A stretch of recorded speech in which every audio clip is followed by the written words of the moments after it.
name is wonderful, everybody. His name is wonderful.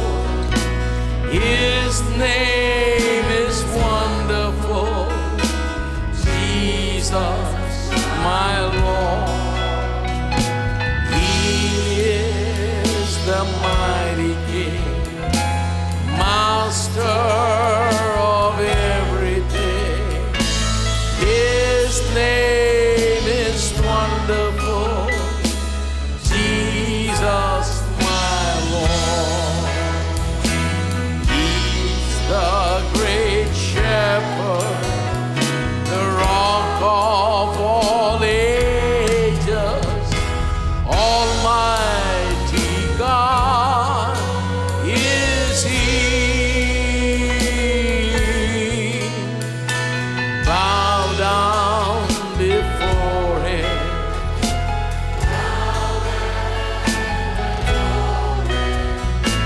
His name is wonderful. Jesus, my Lord. He's the great shepherd, the rock of all ages, Almighty God is He. Bow down before Him, love and adore Him. His name is wonderful. Jesus, my Lord. शुरू में जब किसी ने कहा था कि धरती गोल है, उन्होंने उसे बहुत सताया था, लेकिन बाद में पता चला कि हां, यह सच में गोल है। जानते हैं,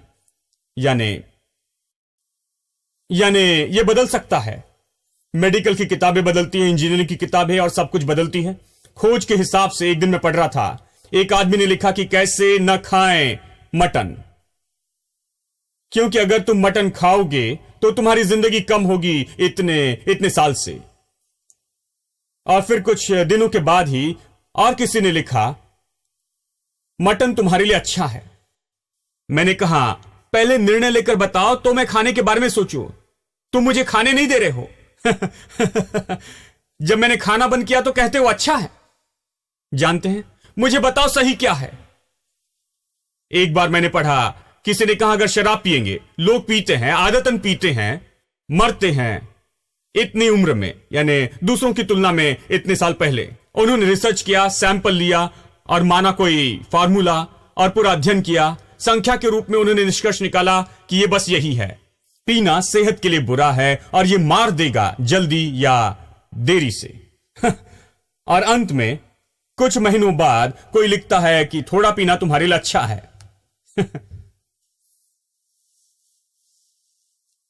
इसलिए मैं बाइबल पढ़ना अच्छा समझता हूं, क्योंकि यह ज्यादा निश्चित है। वो लोग नहीं जानते कि ये क्या कह रही है। अगर मैं बाइबल पढ़ूं तो पता चलेगा कि पीने से क्या होगा। सुलेमान की मां ने कहा, बेटे शराब नहीं। मैं ये विश्वास करता हूं, कहा नहीं पीना, क्योंकि पीना बड़े आदमी के लिए अच्छा नहीं है, वो कहती है। आप पढ़िए नीति वचन अध्याय 31 में शुरू के कुछ वचनों में, ये बड़े आदमी के लिए अच्छा नहीं है क्योंकि ये तुम्हारे न्याय पर प्रभाव डालती है, तुम्हारे चरित्र पर, और ये सब बनाए नहीं रखती। वो उसे कहती नहीं पीना। और बाइबल कुछ चीजों के लिए निश्चित है। ये इसी तरह है, ये डगमगाने वाली नहीं। ये एक समय हां और दूसरे समय नहीं कहती। ये नहीं कहती ये एक समय अच्छा है और दूसरे समय बुरा है। निश्चित है कि क्या भला है और क्या बुरा है, क्या अच्छा है और क्या बुरा है। ये बहुत निश्चित है। आप हर चीज के लिए प्रभु की इच्छा जान सकते हैं। जब आप बाइबल देखते हैं तो प्रभु की सिद्ध इच्छा जानते हैं, लेकिन सफल जीवन के लिए समझ का ज्ञान कभी काफी नहीं होगा, क्योंकि समझ का ज्ञान अक्सर गलत होता है, क्योंकि चीजों के लिए हमारी समझ गलत है। इसमें बहुत सी बातें आती है कि हम कैसे देखते हैं, कैसे सुनते हैं, कैसे समझते हैं। ये बहुत सी चीजों पर आधारित होता है। इसलिए समझ का ज्ञान आपको कभी जीवन की ऊंचाइयों पर नहीं ले जाएगा। प्रकाशन के ज्ञान में आपको कभी समस्या नहीं होगी। जानते हैं, प्रकाशन का ज्ञान देता है वो पवित्र आत्मा है, और पवित्र आत्मा कभी गलती नहीं करता। पवित्र आत्मा सिद्ध है अपने सारे मार्गों में, वो परमेश्वर है, वो सिद्ध है, और वो जो कहता है उसमें कभी गलती नहीं करता। यानी प्रकाशन का ज्ञान देने वाला तो पवित्र आत्मा है और लेने वाला नई सृष्टि है। और जब आपकी आत्मा में पवित्र आत्मा वास करता है, इसलिए आपकी आत्मा में भी अब प्रभु की बातों को लेने की योग्यता है। जबकि न्यायजन पाने के पहले वो प्रभु की बातें लेने योग्य नहीं थी, अब पवित्र आत्मा ज्योति दिखा सकती है और मनुष्य की आत्मा समझ सकती है। यानी ज्ञान देने वाला और ज्ञान लेने वाला इस स्तर में है कि समझ ले, प्राप्त करे और दे, और इन चीजों की लेन देन करे। इसलिए प्रकाशन का ज्ञान ही एकमात्र है जो आपको जीने की ऊंचाइयों तक ले जा सकता है, कि आप वो जीवन जिए जो प्रभु चाहता है कि आप जिए। आमीन। यानी हमने अपने मन को ट्रेन किया है इस टलने वाले शारीरिक सिस्टम में। हमारा मन ट्रेन हुआ इस सोच से जो अक्सर गलत और बुरी होती है। लेकिन अब हम पवित्र आत्मा के साथ जुड़े हैं। वो हमसे बात करने की योग्यता में अपाहिज नहीं, और हम हमारी सुनने और समझने की योग्यता में अपाहिज नहीं। पवित्र आत्मा केवल मदद करेगा और हमें ज्योति देगा और ज्योति दिखाएगा। वो हमारी मदद करेगा कि हम सिद्ध रूप में समझ ले और जान ले कि वो क्या कह रहा है और जो प्रभु हमें बताने की कोशिश कर रहा है, ताकि हम उस जगह हो जहां प्रभु हमसे कुछ कहने की कोशिश कर रहा है। यानी जब प्रकाशन का ज्ञान आता है तो फर्क होता है। आप देखिए उस व्यक्ति को जो बाइबल पढ़ता है, जिसके पास प्रकाशन का ज्ञान नहीं और बुद्धिमत्ता से इसे पढ़ता है, वो अलग है। उसके लिए ये चीजें प्रतिज्ञाएं हैं। वो इसे पढ़ता है, देखिए यहां प्रतिज्ञा है ब्रदर, यहां एक और प्रतिज्ञा है, यहां एक और प्रतिज्ञा है। वो प्रतिज्ञाएं देखता है। लेकिन बाइबल कहती है कि सारी प्रतिज्ञाएं हैं हां और आमीन में, मसीह यीशु में। इसका अर्थ है ये असली है, ये आपकी हो गई है। अब ये प्रतिज्ञा नहीं, ये आपके अकाउंट में आ चुकी है, ये पहले से है। जिस व्यक्ति के पास प्रकाशन का ज्ञान होता है वो अलग है, क्योंकि अब उसके पास प्रकाशन है। वो देखने लगता है, वो इसे प्रतिज्ञा के रूप में देखने के स्तर पार कर चुका है। अब देखने लगता है कि ये उसकी है, ये उसकी है। ये इस तरह है कि जब आप जानते हैं कि आपके बैंक अकाउंट में लगभग 1 लाख रुपए हैं और आप वहां पर जाते हैं और आपको 10,000 रुपए चाहिए क्रिसमस के लिए, तो आप चेक लिखकर उन्हें देते हैं और वहां ऐसे खड़े होते हैं, राह देखते हैं कि वो पैसा लेकर आपको देंगे। आप खड़े होकर ये नहीं कहते कि चेक दिया है, देखते हैं क्या कहते हैं। नहीं, आपको देखने की जरूरत नहीं क्या कहते, आप अपनी बारी की राह देखते, क्योंकि वो पैसे लेकर आपको देंगे, वो है। प्रकाशन का ज्ञान आपकी प्रार्थना बदल देगा। प्रकाशन का ज्ञान आप प्रभु के सामने जैसे आते हैं उसे बदलता है, क्योंकि अब आप अलग तरह से नहीं आते हैं, प्रतिज्ञाओं के आधार पर नहीं आते। अगर किसी ने वादा किया कि मुझे कुछ देंगे, अब यह आधारित होता है कि प्रभु भला है, लेकिन लोग हमेशा भले नहीं होते। अगर कोई वादा करे, लेकिन मैं उनके पास जाऊंगा, मैं पत्नी को बताऊंगा मैं जा रहा हूं, वहां जा रहा हूं, पता नहीं देंगे या नहीं। उन्होंने कहा था कि देंगे, वादा किया था, लेकिन पता नहीं कि हम देखते हैं, जाकर वापस आता हूं, तब हम देखेंगे कि वो देते या नहीं। ठीक है। लेकिन प्रभु अपनी प्रतिज्ञाओं में चूकता नहीं। अब उसने प्रतिज्ञाओं को लेकर उन्हें वास्तविकता के स्तर पर लाया। जिन चीजों की प्रतिज्ञा की गई थी, अब वो हमारे अकाउंट में डाली गई हैं। वो हां और आमीन में हुई है, यीशु मसीह में, वो हमारी हैं।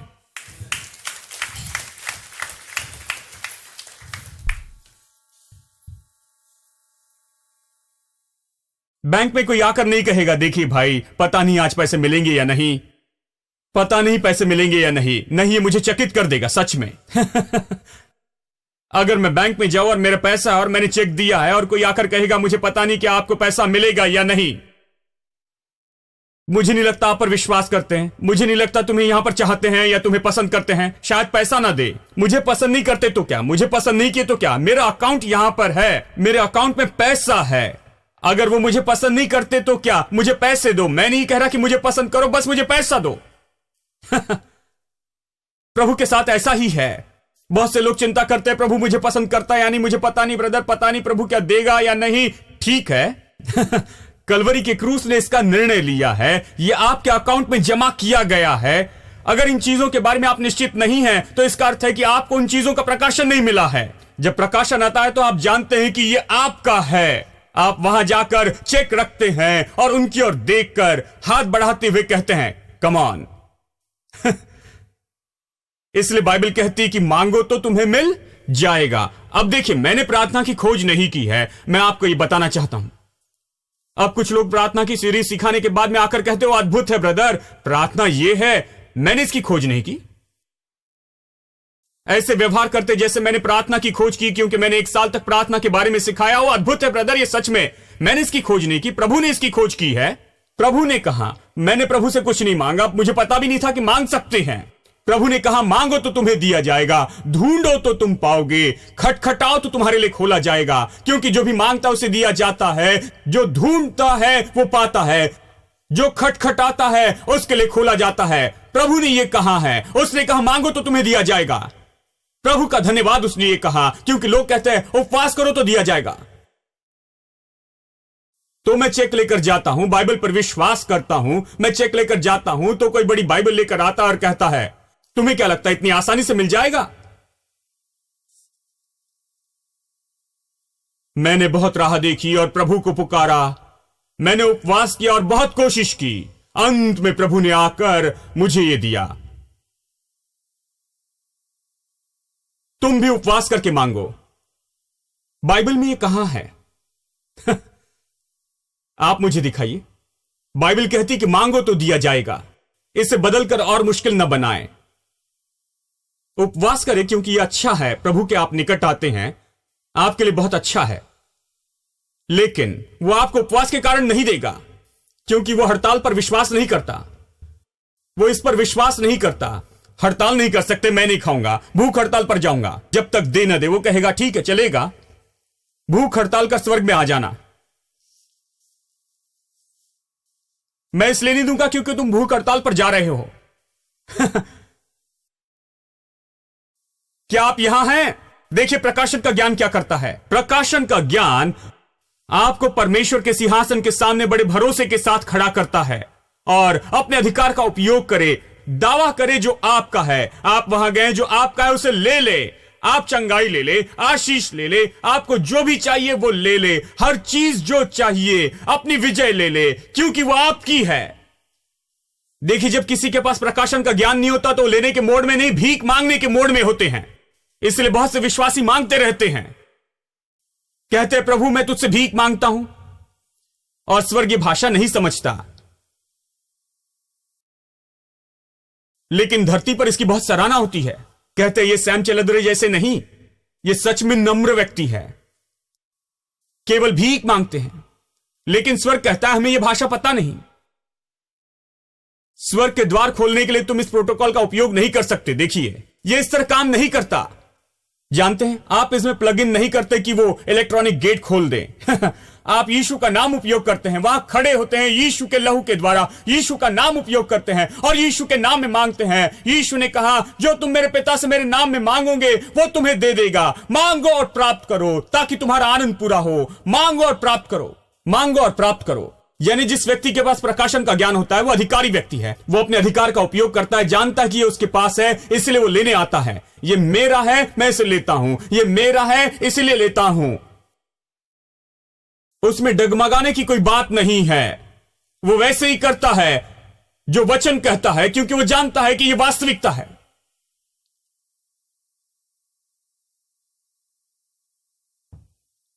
तो वो क्या करता है?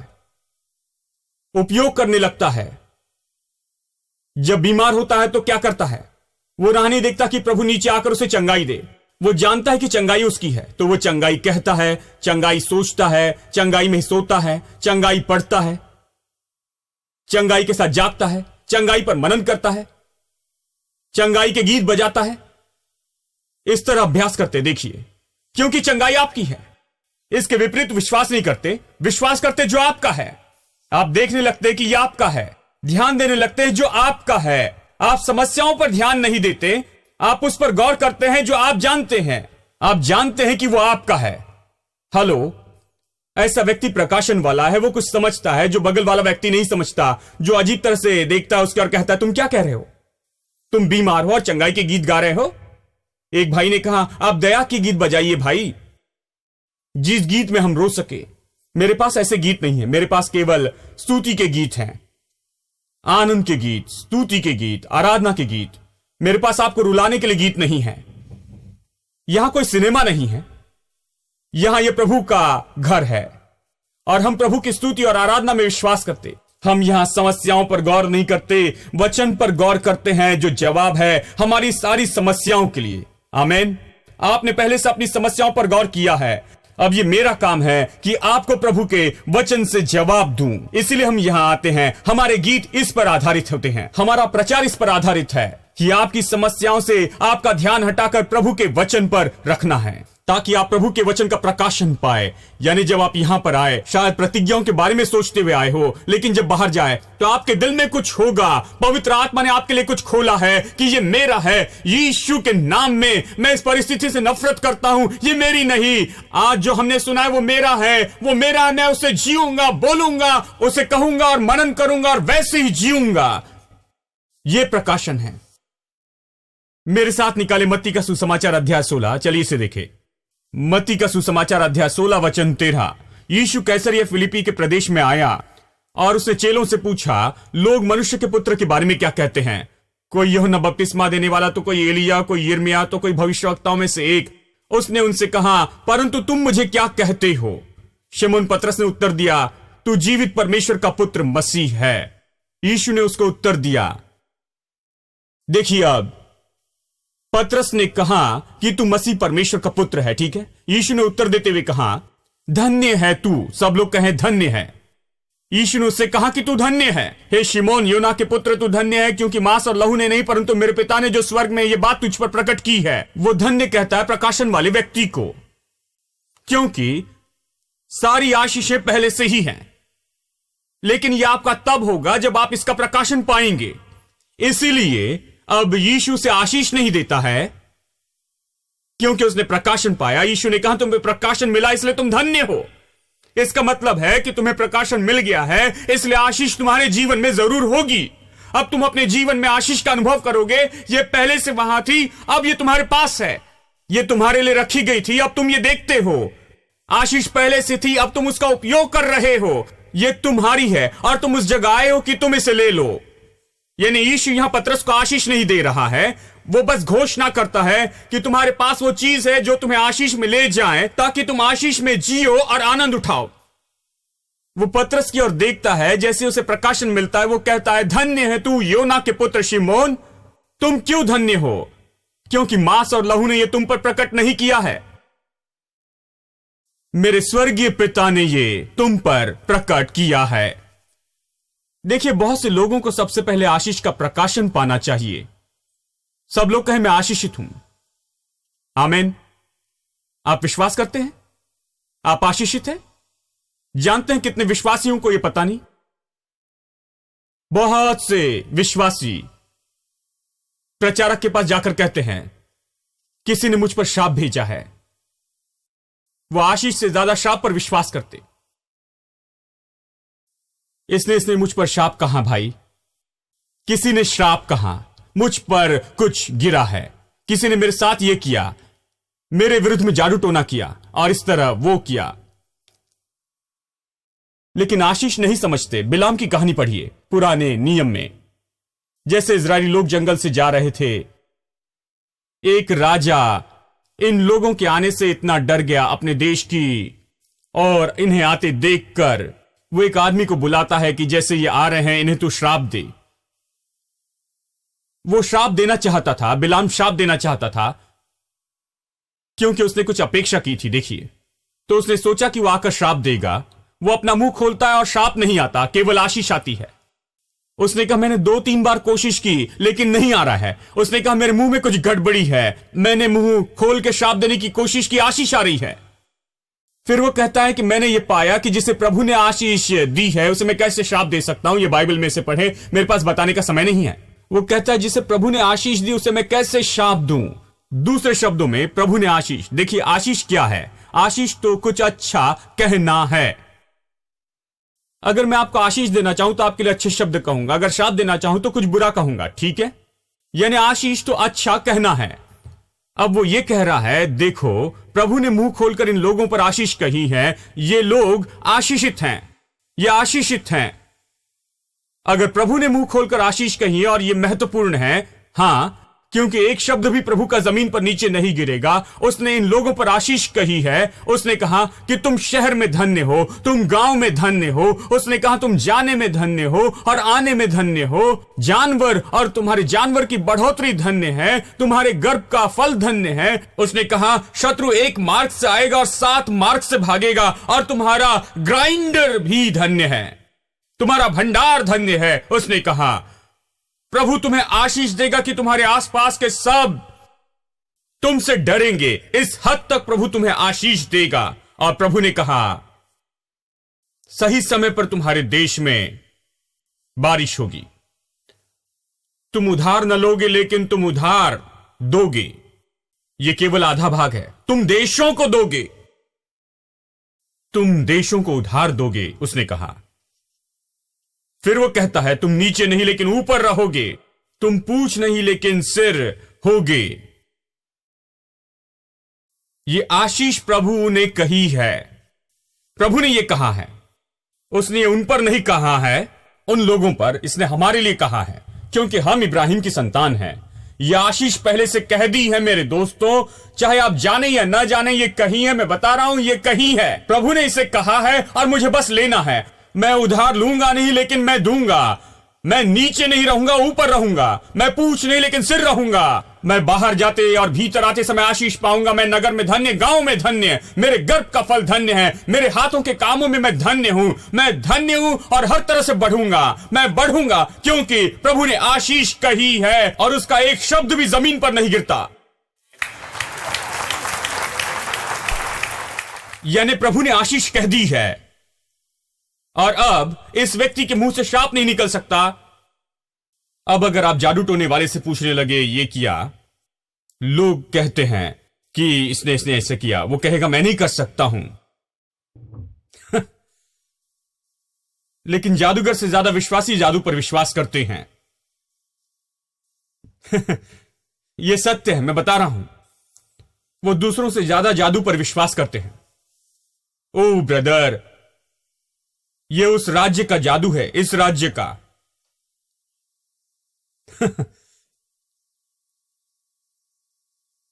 लेकिन यीशु का नाम हर राज्य में भला है, हर देश में।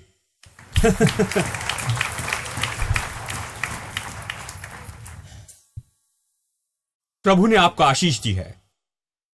अगर कोई अपना मुंह खोलकर आप पर शाप के शब्द भी कहना चाहे तो वो सब बेकार होंगे, कि उसमें कोई सामर्थ नहीं होगी, क्योंकि प्रभु ने पहले ही आपके लिए आशीष कह दी है आप पर। यह आदमी जो शब्द कहता है उस पर विश्वास न करे, प्रभु पर विश्वास करे, क्योंकि प्रभु इस आदमी से बढ़कर है। प्रभु जादूगर से बढ़कर है। आपको जो कुछ कर सकता है उससे प्रभु बहुत महान है। प्रभु महान है मेरे दोस्तों। प्रभु के वचन पर विश्वास करे। प्रभु ने आप पर पहले से आशीष कही है। आप आशीषित हैं, यह सत्य है। बहुत से लोगों को आशीष पर विश्वास करना चाहिए। I know he's rescued my soul. His blood has covered my sin. I believe. My shame is taken away. My pain is healed in His name. I believe.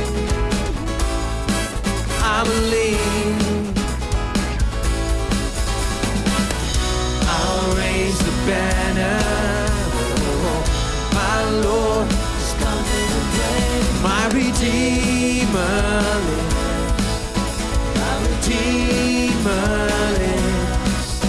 My Redeemer lives. My Redeemer lives. Everybody with their hands. All your strength. I know He's rescued my soul. His blood has covered my sin. I believe. My shame is taken away. Yes, He died for you. My pain is healed in His name. I believe. I believe. I'll raise a banner. Oh, my Lord has conquered the grave. My Redeemer lives. My Redeemer lives. My Redeemer lives. My Redeemer. My Redeemer. My Redeemer lives. My Redeemer lives. My Redeemer lives. My Redeemer lives. You will lift my burden. I'll rise with you. I'm dancing on this mountain top to see your kingdom come. My Redeemer lives. Everybody. My Redeemer lives. My Redeemer lives. My Redeemer lives.